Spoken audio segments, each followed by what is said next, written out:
What up, world? It's time for Chapter 7 and 8 for Beauty and the Pokemon. First up, Chapter 7, told by Serena and read by me. Okay.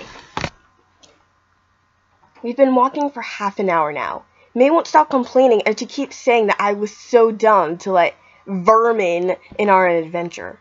After a while, I'm starting to get tired from all this walk, but I can't tell May. But I do want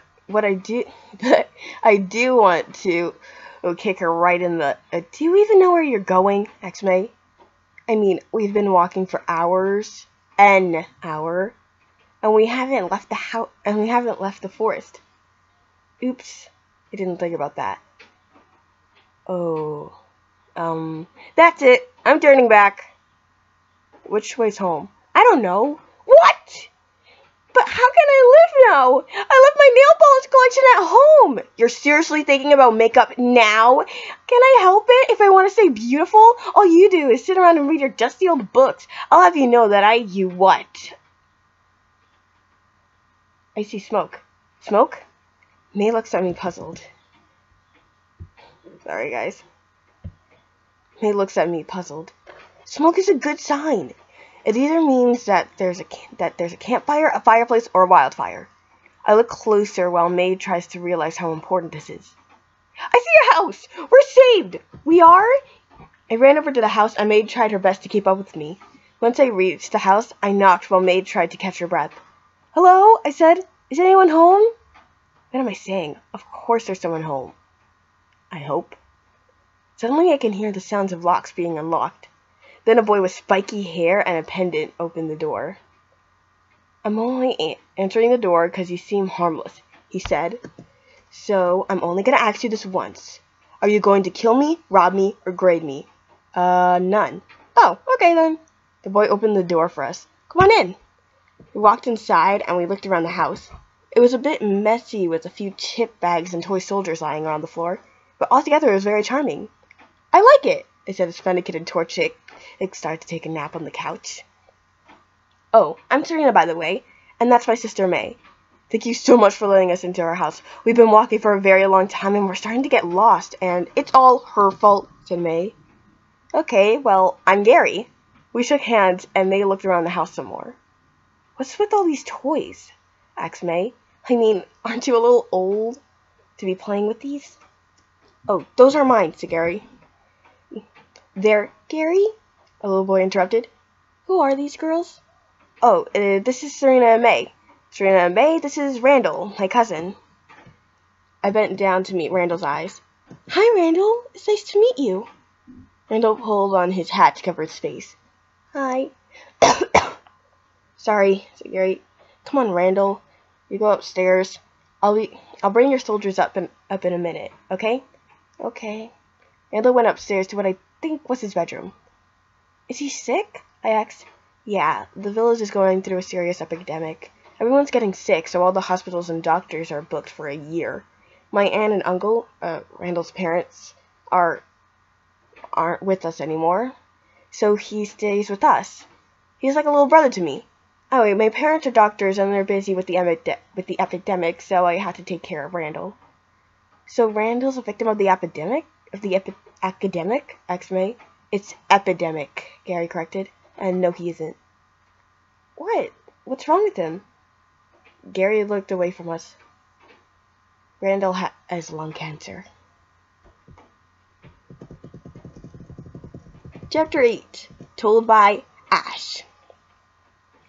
I've been having so many random outbreaks of anger that I completely locked myself in my room. Only Kenny comes in because he's the only one I never seem to be angry at. He says he's still doing tests on the medicine, but it's taking a bit longer than I expected. It's only been a day, but Kenny never takes this long for a test. I'm not angry. I'm nervous. As for the illness itself, I can walk around and stuff, and my throat doesn't hurt, but my voice keeps changing, and it's getting harder to change back. And I keep itching! Ash! said Dawn from the other side of my door. Ash, it's Dawn! You know, your sister, your twin sister, the sister that you spent your whole life with? Hello? Let me in! Go away! I tried to clear my throat. Okay, your deep voice is creeping me out, but please just let me in. No. Well then, would you let me in? Calls Kenny's voice. I got the results for the medicine. Will you let me in for that? Yes. Can I come in too? Asked Dawn. Ah, fine. But whatever you hear, don't post it on your blog, please. Promise. I opened the door for them. Dawn sits on the bed, and Kenny holds a paper with the results. I hope. Okay, so I did a run-on test. I did like 1,000,000 because I thought I was wrong, but after the 10th time I realized that they were right, which made me just explode because it's crazy. What were the results? I said, thankfully, with no deep, booming voice. The medicine is a mix of water and cherry flavoring. What? I tried to clear my throat. You mean it's just water? Technically flavored water. I don't care about the technicalities, I say. What kind of illness is cured with flavored water? None. And that's what worries me. Hold up. Dawn's confused. What are you nerds talking about? Dawn asks. Kenny looks at me as if we were communicating through telepathy. Well, are you going to tell me or not? I sighed. A special doctor came in yesterday and gave me this to cure my illness. I thought Mom and Dad could bring in a better doctor. She's worse than Nurse Joy. What's wrong with Nurse Joy? Asked Kenny. Wait, so some fraud doctor came in here yesterday and gave you this? Yes! She tricked me and I fell for it! I'm such an idiot! But what if there's poison in it? Dawn panicked. What if she's killing you little by little until you die a horrible and slow death? What if she turns you into a robot? Don't be silly. Besides, said Kenny, I checked 10 times, maybe 11. There's no poison in there. He's safe. I started scratching again. Oh! And is there anything that can cure, and is there anything in there that can make me itch? I asked. No.